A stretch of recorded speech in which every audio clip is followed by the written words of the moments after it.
Alors bonjour à nos followers sur Twitter, à nos fans Facebook et à tous nos importants clients. Mon nom est Mathieu Simard, je suis copropriétaire de la compagnie Bienfait Noisetier. Bonjour à vous tous. Moi, c'est Sylvie Langlois, la copropriétaire de l'entreprise avec mon fils Mathieu. On tenait à faire une vidéo expliquant notre décision lors de notre passage à Dans l'œil du dragon. Je vais expliquer la portion des chiffres un peu plus tard, puis je vais laisser Sylvie expliquer sa version. Laisser commencer Sylvie pour expliquer sa décision. OK. Lorsque Mme Henkel a reçu la réponse rapide de Mathieu que l'offre, ça faisait pas notre affaire, dans le fond, elle s'est tournée vers moi, puis elle a cru qu'on était en désaccord. Alors que moi, je regardais simplement Mathieu pour être sûr que sa réponse qu'il avait donnée, je voulais qu'il me la confirme, dans le fond. Et là, elle nous a envoyé dans le bunker pour discuter parce qu'elle voyait elle croyait qu'on n'était pas d'accord. Puis c'était pas ça. Fait que là, on arrivait dans le bunker. Moi, j'étais pas préparée à ça parce que c'est Mathieu qui lidait le pitch. Puis moi, je m'occupe des ventes et du service à la clientèle. Et Mathieu, lui, c'est lui qui décide des chiffres et il savait quoi répondre là-dessus. Mais vu qu'elle m'a interpellée, parce qu'elle a plus ou moins aimé la réponse de mon gars rapide, ben là, c'était difficile pour moi. Puis moi, rendu là, ben, je me suis centrée juste sur le positif de la dame. C'est une dame qui a fait un bon parcours, elle a un beau chemin en affaires, puis je voyais toutes les possibilités qu'on aurait pu faire avec elle de positif. Tout ce qu'elle nous a dit qui serait bon pour nous, ben moi, c'est venu m'interpeller, puis j'ai orienté ma décision uniquement là-dessus, son expertise. Et j'ai fait une erreur. Je l'avoue, j'aurais dû me lier en arrière de Mathieu et de lui dire Madame Henkel, ma force c'est les ventes, c'est mon fils qui va s'occuper du reste. Merci. C'est tout ce que j'aurais dû dire. Cela dit, ça va en prendre beaucoup plus que ça pour nous déstabiliser en affaires. La relation entre moi et ma mère est toujours aussi solide qu'avant, même ce petit désagrément. Lorsque j'ai reçu l'offre de Mme Henkel, j'ai été très rapide à répondre non. Puis, je vais vous expliquer un peu pourquoi. L'offre avait deux volets. Premier volet, 75 000 en échange de 30% et 7% de royauté. Quand j'ai entendu le mot royauté, ça m'a fait sourire parce que c'est un non-sens. On est en période de croissance. C'est impossible que je donne 7% de toutes nos ventes parce que ça va nous empêcher de faire les bonnes étapes de la croissance. On n'aura pas assez de cash flow. L'autre volet était 35% de la compagnie. Donc, elle me donnait une valeur de 214 000 je venais de faire la démonstration un peu plus tôt que l'entreprise, pourquoi que je disais que notre entreprise valait 500 000 et M. Frigon m'a dit que j'étais un des meilleurs à expliquer notre valeur et justifier la valeur de notre entreprise. Donc, je pense que c'était légitime de dire que notre entreprise valait 500 000 donc, une offre de 35% à 214 000, c'était inacceptable. Madame Henkel aurait sûrement pu nous aider avec la distribution de nos produits où est-ce qu'elle fait affaire. Par contre, ces deux offres-là n'étaient pas bonnes pour l'entreprise. Donc, c'est pourquoi j'ai réagi aussi vite. Ma réaction rapide a semblé l'offusquer.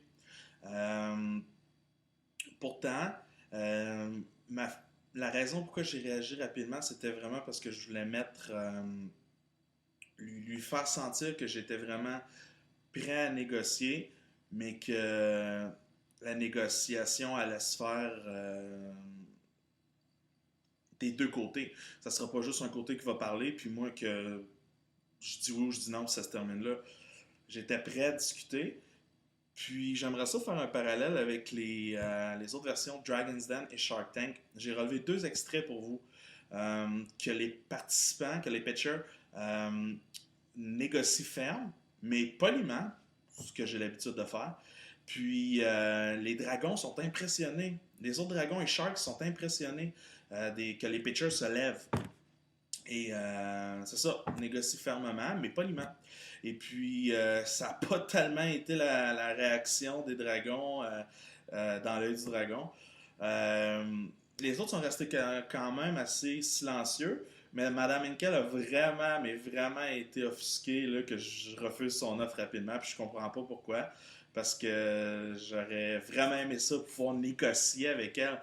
Mais là, elle m'a fait taire, puis j'avais plus le droit de parole. Je trouvais ça un peu.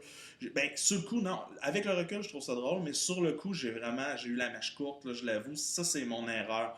J'aurais dû tempérer un peu plus. Il y a aussi le fait que Sylvie là, a pensé différemment comme de moi à l'instant que ça s'est passé. Donc ça, c'était dur aussi pour moi. Il fallait que je négocie contre le dragon. Puis avec ma mère, là, c'était ouf, c'était beaucoup en même temps. Alors, c'est aussi pourquoi que j'ai un peu perdu mon sang-froid là, sur le moment. Puis ça, je le regrette avec le recul, j'aurais dû tempérer plus. On va regarder le premier extrait. I want 45%. Whoa.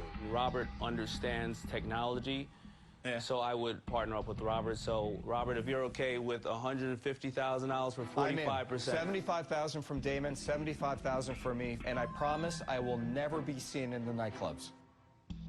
We want you there. For 45%. So that's an offer. I have to turn that offer down.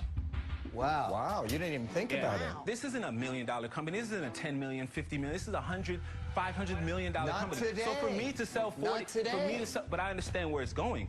If you would offer me that 12 months ago, Make maybe a we would have had a counter. conversation. Make a counter. Impressive.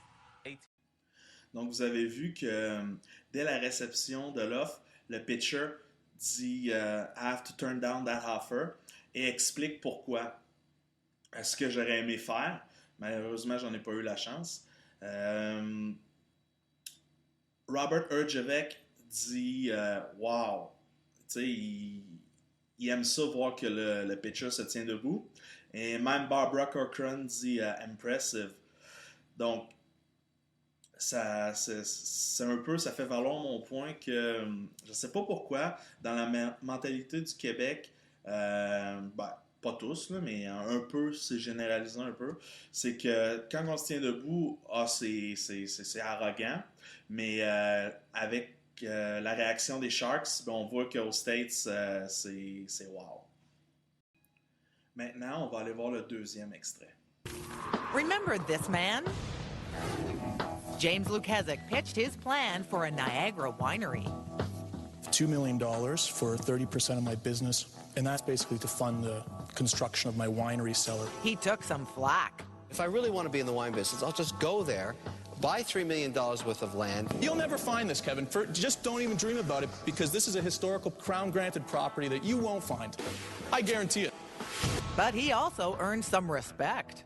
You know, I like James because he's kind of standing up to you, Great guy. Kevin. No, I have no problem He with it. reminds me of a younger version of you. Younger, smarter version? However, James walked away without getting the dragon he wanted most. It's very interesting, but I'm out. Last time we checked in, James had started construction anyway, thanks to a bank loan, and his invitation to Kevin remained open. No hard feelings, Kev. You know, you should stop by. We'll share a glass of vino sometime. Donc, vous avez vu que, encore une fois, le Dragons, Robert Herjavec dit You know, I kind of like James because he's standing up. C'est ça. Il se tient debout, puis les dragons, ils aiment ça. Ils voient que l'entrepreneur, l'entrepreneur sait où il s'en va, puis même s'il répond un peu, ben, les autres sont capables d'en prendre. Tu sais, c'est ça. Ils en prennent plus un peu que je trouve que moi, j'ai juste dit non, puis là, on a commencé à me faire taire.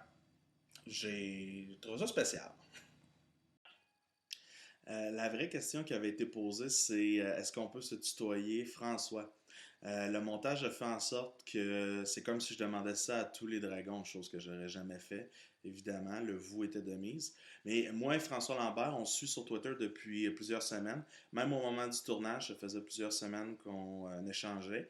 Puis, on s'était tutoyé déjà, donc je croyais que ça allait être la même dynamique à la télé. là, on a voulu faire un petit moment drama là, au montage, puis c'est correct. Là, je comprends ça. Est-ce qu'on le referait? Absolument.